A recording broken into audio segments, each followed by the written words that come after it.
Bienvenidos a la cita con la cultura en Andalucía TV, la buena televisión. En Madrid preparan una gran exposición sobre el campo de concentración de Auschwitz. Esta es la noticia. Lo sorprendente y a la vez triste es que desde que comenzó a anunciarse esta muestra, sus organizadores comenzaron a recibir una preocupante cantidad de mensajes antisemitas y negacionistas del Holocausto. Dicen, entre otras lindezas, que las cámaras de gas son un invento y que el diario de Ana Frank una falsificación, lo que demuestra la necesidad de advertir que no está escrito que el odio no pueda volver a repetirse en nuestra civilizada sociedad. El mismo título de la muestra, no hace mucho, no muy lejos, es una afirmación ante la mínima duda de lo que fue la persecución y muerte de millones de judíos. Los organizadores de la exposición confiesan que no estaban preparados para estos ataques xenófobos, pero no bajan la guardia y el próximo 1 de diciembre se inaugura. Hoy, el antisemitismo está en Internet, pero los mensajes son muy parecidos a los que circulaban en los años 30 y acabaron con 6 millones de judíos. Y ahora, pongamos un poco de música, la del piano de Paula Coronas. Su primer contacto con la música fue en el colegio, tocando la bandurria, pero desde muy pequeñita se quedaba enganchada escuchando el piano. A los 8 años, Paula Coronas se matriculó en solfeo en el Conservatorio de Málaga y lo que comenzó como un juego se convirtió en una obsesión. Ya a los 12 años ganó su primer concurso, el primer galardón de los muchos que recibiría después. Desde entonces, el piano y Paula conforman un todo indivisible. Esta mujer trabajadora y perfeccionista se implica en muchos proyectos, tanto a nivel artístico como docente. Su carrera tiene una doble dirección, la que le lleva al pasado, al rescate del patrimonio más nuestro y olvidado, y la que le pone en conexión con el presente, con la música actual, viva. Antón García Abril es, dice, su gran maestro y un talismán en su carrera. Alba de los Caminos es una obra que le dedicó el propio maestro a la pianista malagueña. Paula Coronas, a la que definen como artista, su conexión y comunicación con el público, ha realizado esta temporada su gira internacional con buena parte de su repertorio español, que le proporciona tantas alegrías dentro y fuera de España.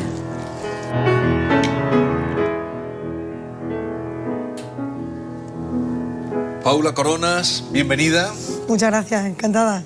Bueno, ¿cuándo descubriste que el piano que te vemos ahí, te hemos visto interpretando, era tu instrumento y, por ejemplo, no el violín o la bandurria con lo que empezaste? Bueno, pues yo creo que desde siempre lo supe, desde muy niña. Realmente empecé en una rondalla, así fue mi comienzo en el cole. Y bueno, pues de una forma natural empecé a familiarizarme con la música en vivo y luego siempre me sentí atraída por el sonido del piano, por la potencia, por la riqueza de este instrumento. Y entonces decidí empezar a través de unos amigos familiares que tenían piano en casa, porque claro, siendo tan joven, pues mi familia, mis padres no confiaban mucho en mí y no tenía el piano en casa para estudiar, ¿no?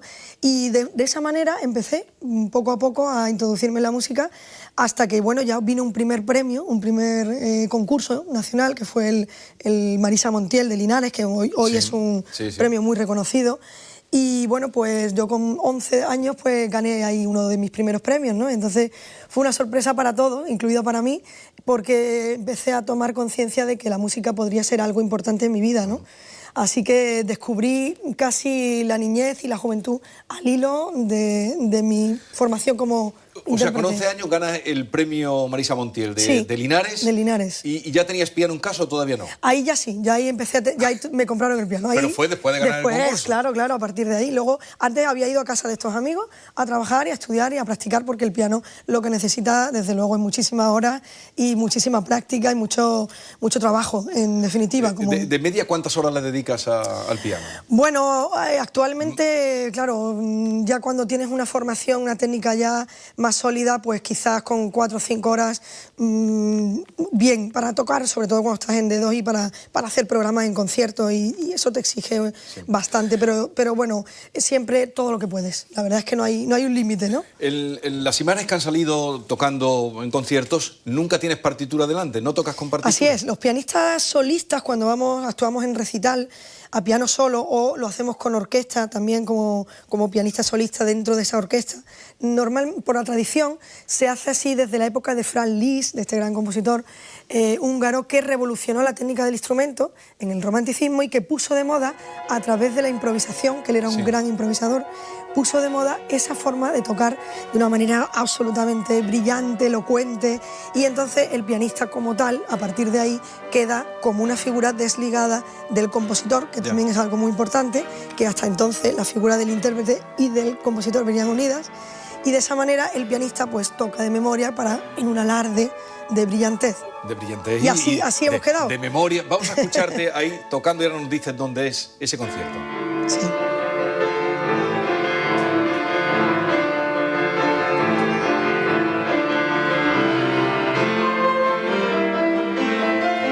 Ese es un concierto, homenaje a Manuel del Campo y del Campo. Eso es, eso es. ¿Dónde es? Pues eso fue en mayo de este año. El maestro Manuel del Campo es una de las instituciones de Málaga, de mi ciudad, muy reconocida en musicología, es una personalidad, y la verdad es que se le hizo este homenaje, cumplía 87 años ese día.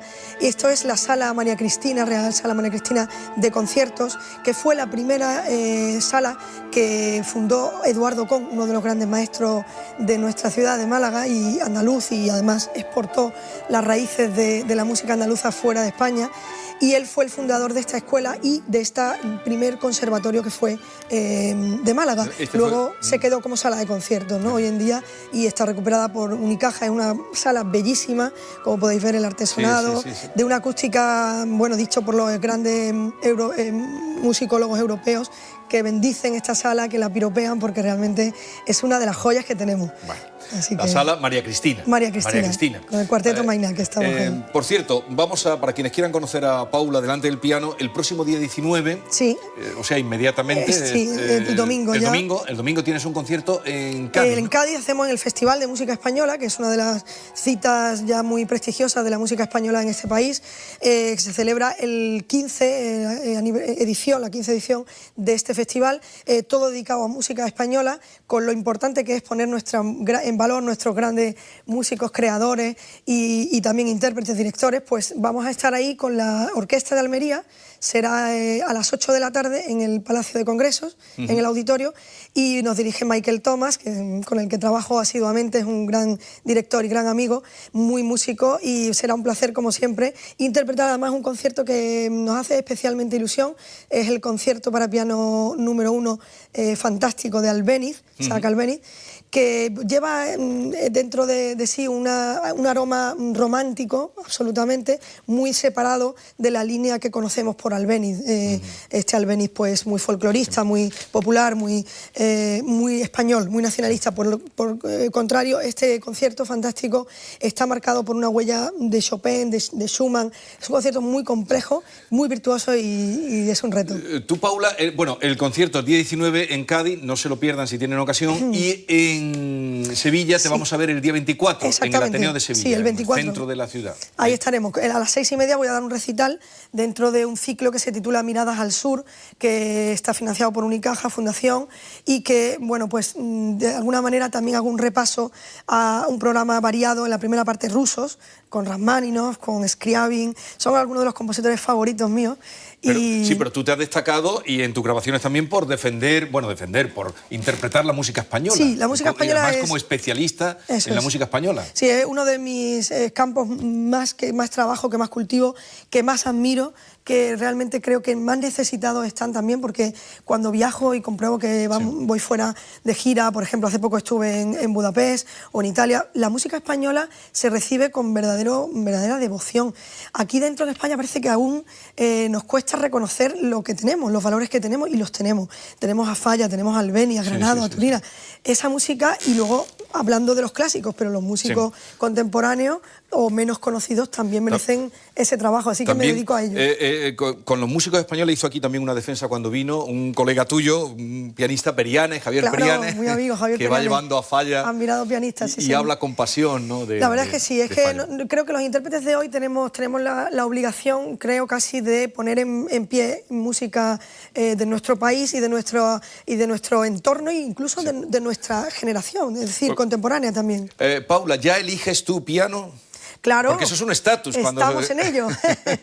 Buena pregunta. Pues sí, lo trato de elegir, aunque hay que decir, hay que romper una lanza en favor de las salas, de los auditorios, por ejemplo en Andalucía, donde estamos, sí. ¿no? Donde me muevo mucho además, que hay unas grandes ya equipamientos en la sala, hay grandes pianos, hay grandes... Sí. Nos encontramos, pero bueno, mi favorito es el Steinway, Gran Cola y Bechstein, son los dos. Esos son los dos favoritos. Preferidos. Y afinador también... Bueno, eso ya es para nota, ¿no? Yo creo que, bueno, ahí hay grandes profesionales, ya los va viendo. Pero existen pianistas que son Pero un poco sí. maniáticos cuando pueden, porque a veces Sí. las manías son cuando puedes. Mira, yo recuerdo... que llevan su afinador cuando... Sí. Yo no soy de las maniáticas porque confío en el trabajo profesional de los demás en general, ¿no? Pero hace poco me pasó algo muy curioso, fue en el Palau de Valencia, hice un recital en enero de este año fue muy bonito, desde el principio hasta el final, porque me sentí muy arropada. La sala es una maravilla, sala latinoacústica increíble, un piano Steinway impresionante y sobre todo a lo que iba, la afinación.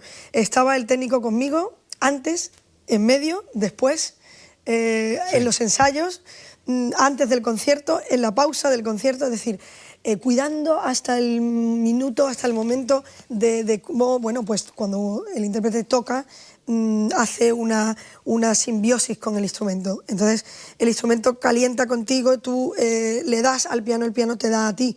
Se va haciendo a tu forma de tocar y tú también le das al instrumento. Entonces, todo eso hay que conocerlo para poder estar en el detalle de cómo suena y luego en connotación con la acústica también, ¿no? Oye, ¿el lugar más extraño donde tú has tocado el piano? Muchos, algunos raros, sí. Por ejemplo, en las Cuevas del Tesoro, en el Rincón de la Victoria, en Málaga, pues son unas cuevas subterráneas con lago dentro. Y la verdad es que fue una experiencia increíble. Me acuerdo que introducir el piano pues fue una especie de aventura. Piano de cola muy bonito, además de madera, de raíces, junto a pues lo que era el entorno de la cueva, con lucecitas dentro. Tocamos hice un recital con dúo, me acuerdo, de dúo de violín y piano, con César Frank, la sonata de estrella de cámara, de violín y piano, un programa muy denso. Y ya casi al término del concierto teníamos la sensación de estar, claro, bajo tierra. Y el agua... El agua también se mezclaba también con el claro, sonido del... Era fantástico el entorno, pero sobre todo la sensación de falta de oxígeno al final. Y bueno, el meter el piano allí pues fue una aventura, o sea, fue un sitio muy curioso. Y otro fue en Rumanía, que recuerdo también tocar en el norte del país, en Targomures, es una parte ya muy pegada como digo, a Transilvania, casi que allí estaba un poco el espíritu de Conde Drácula. Y fue muy bonito porque fue un teatro donde hicimos la fiesta de la hispanidad con música de Falla, todo Falla, hicimos el Amor Brujo, yo hice las noches de los jardines del maestro y repetimos bises y bises porque el público... Bueno, les recuerdo que el 19 pueden ver a Paula Coronas. En Málaga pues la conocen muchísimo, pero a lo mejor en Cádiz no tanto, pues el domingo tienen ocasión. Y en Sevilla el día 24. Tu relación, que hacíamos antes mención con Antón García Abril, le has estrenado incluso obras suyas y has hecho un estudio sobre él. Y aquí hablas del enfoque estético y comunicación del mensaje de García Abril, que es tu tesis. Pero háblanos, porque ahora cuando estabas contando tu relación con el piano es casi todos los compositores componen a partir del piano. ¿Por qué? ¿Es el instrumento más completo? Claro, es el instrumento que reproduce polifónicamente todas las voces de la orquesta y eso a los compositores les da muchísimo juego porque pueden reproducir armónicamente toda la paleta orquestal. En el caso del maestro García Abril, que es un maestro del timbre, sobre todo del color en la música. ¿Qué es el color en la música? El color en la música es la definición, es como nuestro apellido, el ADN de un instrumento. Entonces, el timbre del piano es ese sonido que distingue al instrumento de otros. En el clarinete, pues ese fondo que tiene el instrumento, ese sesgo, digamos, y esa naturaleza de la sonoridad propia de cada instrumento. En el color lo vemos muy claro. En la pintura, pues en la paleta de un instrumento de una orquesta lo vemos también cuando vemos los graves en un trombón o vemos los sonidos muy agudos en las flautas. Esta reproducción es fantástica en un piano, además de la riqueza también, la potencia que tiene un piano, la versatilidad. Entonces, por eso siempre el aliado indispensable de un compositor. Y a mí me interesa particularmente la relación que hay entre el pensamiento del intérprete unida al pensamiento del creador. Siempre ha sido algo que me ha obsesionado casi, ¿no? O sea, el pensamiento tuyo como intérprete, tratas pero a través de la música. Claro.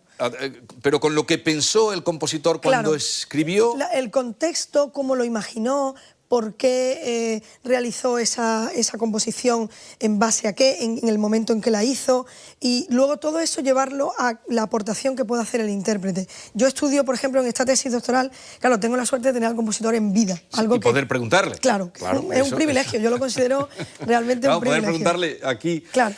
¿Cómo has hecho esto, maestro? En el caso, por ejemplo, de una de las obras que me ha dedicado, que, bueno, estoy muy satisfecha de ello porque creo que es un lujo, ¿no? Alba de los Caminos fue una obra que hicimos en 2007 y en la cual él hace un homenaje a ese alba, ese amanecer de caminos en todos los sentidos, de caminos de la interpretación, cómo empieza un intérprete, cómo empieza un compositor. Todos esos inicios van aquí un poco metafóricamente, están aquí en esta obra. Es una obra de cuerda, solo, lleva cuerda y el piano solista.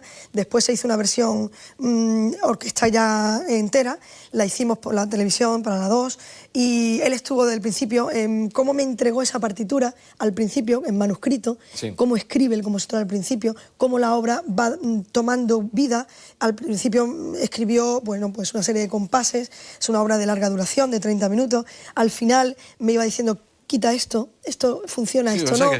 ¿Cómo vive la obra junto a la vida del propio intérprete? Tiene que interpretarla. Claro, y me parece fantástico. Oye, vosotros cuando un buen pianista o una buena pianista, como un buen músico, provoca emociones y a través también de la música que interpreta, provocáis emociones a quienes estamos en la sala. ¿Alguna vez también vosotros, o tú en concreto, porque es a ti quien le puedo preguntar, te emocionas, llegas a emocionarte cuando estás interpretando, o esa distancia no es buena para el intérprete? Yo creo que es necesaria y al mismo tiempo hay que controlarla. Es complicado, es un ejercicio de equilibrio, porque realmente hay momentos en los que cuando estás tocando necesitas recibir, yo le llamo la catarsis, ¿no?, de los griegos, ¿no?, que se producía en ese momento, el dar y recibir para al mismo tiempo alimentarte de lo que va surgiendo en la sala, pero desde luego tu emoción es indispensable. Sin tu emoción, como diría el maestro García Abril, sin tu emoción no puedes emocionar, no puedes comunicar.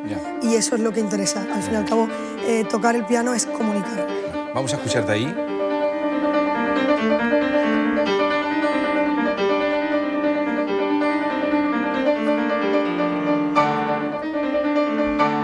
¿Ese concierto dónde es?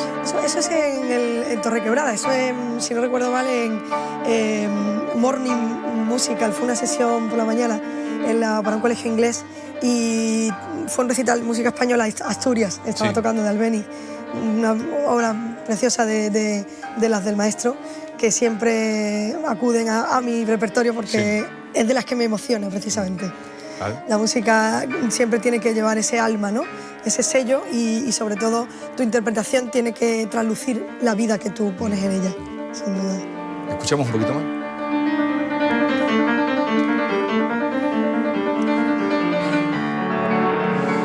Has dedicado también y te dedicas mucho a la enseñanza. Bueno, la verdad es que tú no paras, Paula, como intérprete, viajando, grabando, escribiendo, estudiando, pero además escribiendo, pero también te dedicas a la enseñanza. Sí. La flauta en los colegios...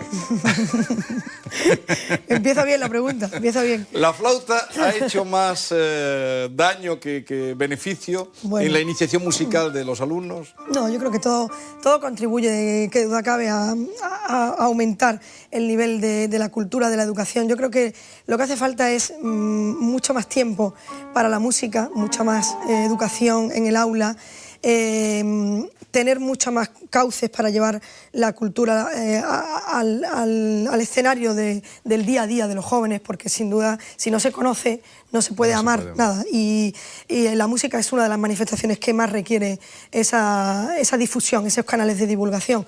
Entonces, bueno, pues todo lo que sea poner ese granito de arena es importante. Los conservatorios, yo que trabajo en ellos, y además me congratulo de hacerlo porque siempre me da un poco ese contacto con la gente joven y el aprendizaje desde abajo, que me parece muy, muy saludable, que enriquece mucho también al intérprete y que te da un poco la posición para poder llevar tus conocimientos y al mismo tiempo observar lo que falla en el sistema, sí, y lo que hay que mejorar. Creo que los conservatorios han proliferado muchísimo, que hay una red importante, que todavía tiene que mejorar mucho, que eso es importante, pero también creo que hay un gran interés por la música clásica, aunque hay que mejorar el público joven, eso sí que nos falta. El público joven. Quizá también facilitando el precio para que... Porque el otro día tuve aquí a Eduardo Mendoza, que ahora está viviendo en Londres, él va mucho a los conciertos y me decía que es, siendo Londres muy cara, que las entradas para los conciertos hay de todo tipo y que son muy baratas. Yo creo que eso es importante, hay que favorecer que el enganche con la gente joven. Ahora nosotros estamos en el Ateneo haciendo también, Ateneo de Málaga, donde estoy colaborando en vocalía de música, pues una serie de ciclos gratuitos o con precios muy, muy asequibles para la gente joven, porque hay que involucrar a todo este perfil de gente que desde luego puede ser potencial y debe serlo para consumir. Oye, ¿y te sientes más cómoda tocando con orquesta o tocando sola? ¿O los pianistas sois muy individualistas? Lo somos, lo somos, pero creo que me gustan mucho las dos cosas, no sabría decirte, depende mucho del momento, de la situación, de la obra. Creo que como se conoce más a un pianista es en un recital, quizás. En un recital porque solitario. Ves cara a cara muchas cosas, muchos registros, muchos momentos, cómo se administran muchas cosas, muchos aspectos de la interpretación, ¿no? En la orquesta también ahí es duro realmente la exposición con la orquesta, porque estás siempre teniendo que estar atento a la batuta, a los músicos, hay que convivir, hay que estar muy pendiente de la gestualidad, de las intuiciones que hay en un colectivo, que es algo también que a mí me gusta, me apasiona, pero bueno, ahí estamos, en esas dos. Paula Coronas, Charo Gutiérrez. ¿Qué tal, Paula? ¿Qué tal? Bienvenida. Encantada. Estamos encantados de escucharte y de lo entusiasta que eres con tu piano y con tu música. Es una gran comunicadora. Ya lo creo. El piano comunica, pero también con la palabra. Ya lo creo que sí. Bueno, pues vamos a conocerte un poquito más con un cuestionario que tenemos preparado para ti. Empezamos con la primera pregunta, respuesta breve. ¿De acuerdo? Vamos. ¿Tocar el piano es lo mejor que sabes hacer? Yo creo que sí, aunque lo que más me gusta hacer es transmitir a través de mis emociones a través del piano. ¿Has aprendido más de la música o de tu relación con los seres humanos? He aprendido y aprenderé siempre de mi relación con los seres humanos a través de la música. ¿En el mundo de la música clásica hay mucho machismo? Sí, como en todo. Todavía lo notamos, yo lo noto y creo que hay no hace falta mucho, simplemente repasar un poco la hemeroteca de nombres pianistas y hay muchos más hombres en general, aunque hay grandes mujeres como Alicia de la Rocha, María João Pires, Argerich, en fin, grandes nombres por ahí. Pero es verdad que ahí se padece todavía. ¿Qué tecla hay que tocar en el ser humano para que espabile? Pues la sensibilidad sobre todo. La generosidad y la sensibilidad para poder acercarse más a los demás y estar más, escucharnos más, querernos más. ¿Tu pianista más admirado / admirada? Los que acabo de decir, quizás Argerich es una de mis preferidas, Arrau, Rubinstein, Alicia de la Rocha, muchísimos, Askenazy. A todos aprendemos de los grandes maestros siempre. ¿Barenboim o Lorin Maazel? Lorin Maazel. Aunque Barenboim me gusta como pianista en toda su esencia, claro. ¿Chopin o Liszt? Pues son dos grandes genios, es que es muy complicado decirlo. Yo creo que me quedo con Chopin, por la esencia, por la depuración. Pero ahora estoy en una fase más de Liszt, por ejemplo, por la grandilocuencia también y la brillantez que lleva al piano. Para una cita romántica, ¿qué melodía puede ayudar al clímax? Un nocturno de La mano izquierda de Scriabin, por ejemplo. Es una obra, La mano izquierda de Scriabin. Es una maravilla, es un místico además del piano. ¿Dónde has sentido mayor plenitud? ¿En la música o en el amor?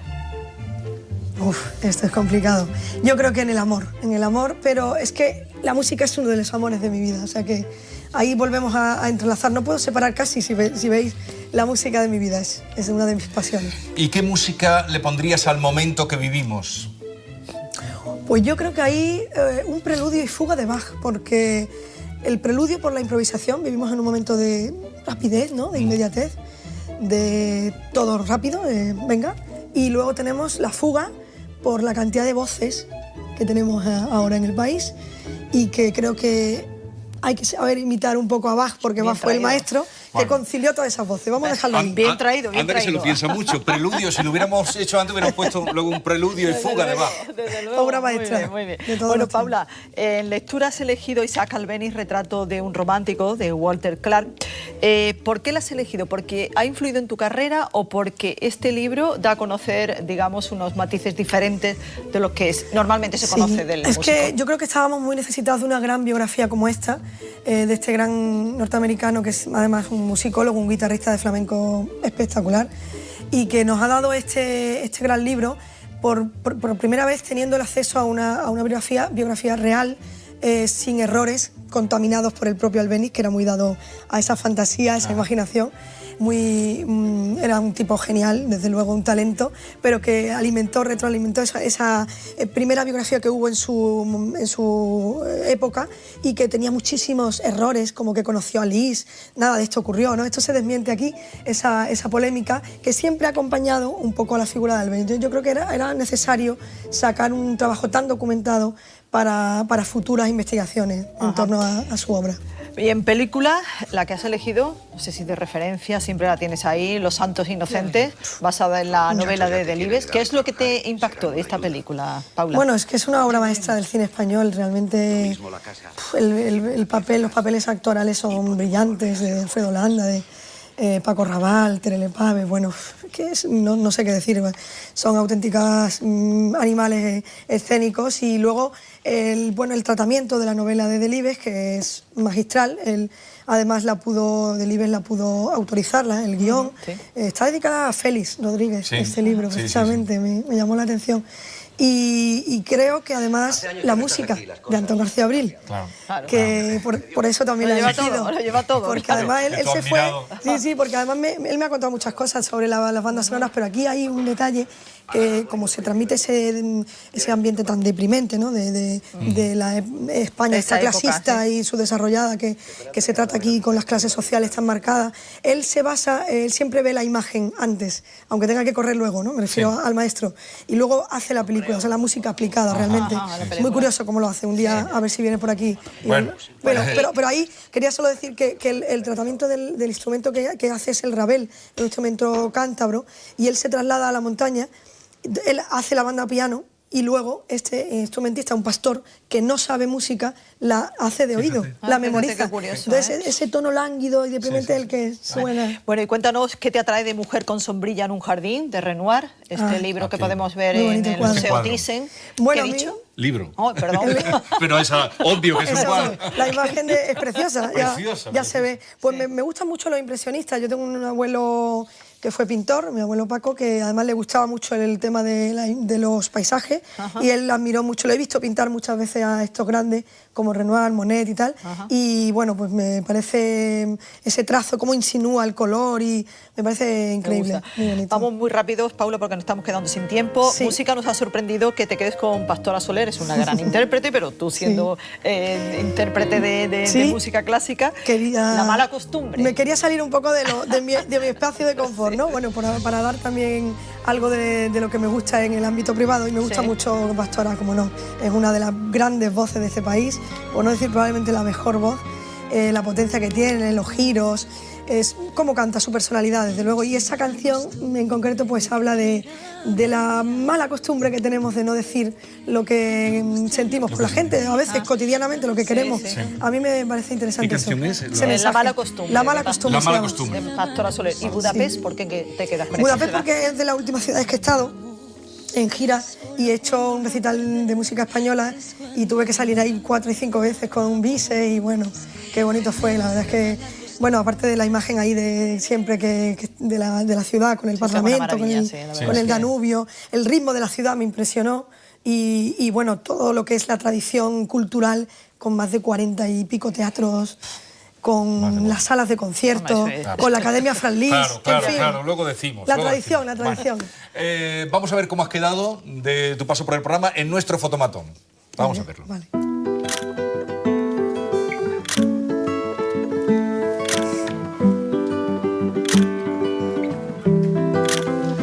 Bueno, muy muy expresiva, como ustedes han comprobado que es Paula Coronas. No está mal. Les recuerdo que el próximo domingo la pueden ver en el Gran Teatro, no, en el Palacio de Congresos, con la Orquesta de Almería. Ahí estamos. Y el día 24, que acudiremos a verte en el Ateneo de Sevilla. Magnífico, muchísimas gracias y gracias por el espacio que dais a la cultura. Nada, felicidades. Y como dice, Gracias a ti. Como dice Shakespeare, si la música es el alimento del amor, tocad. Magnífico, magnífico final. Gracias, Paula, por estar aquí con nosotros. Terminamos y lo hacemos con la actuación de nuestra invitada en la presentación de Atenea Camerata, con motivo del 50 aniversario del Ateneo de Málaga. Nos pueden volver a ver a las 11:15 de la noche, si quieren. Hasta luego. Adiós.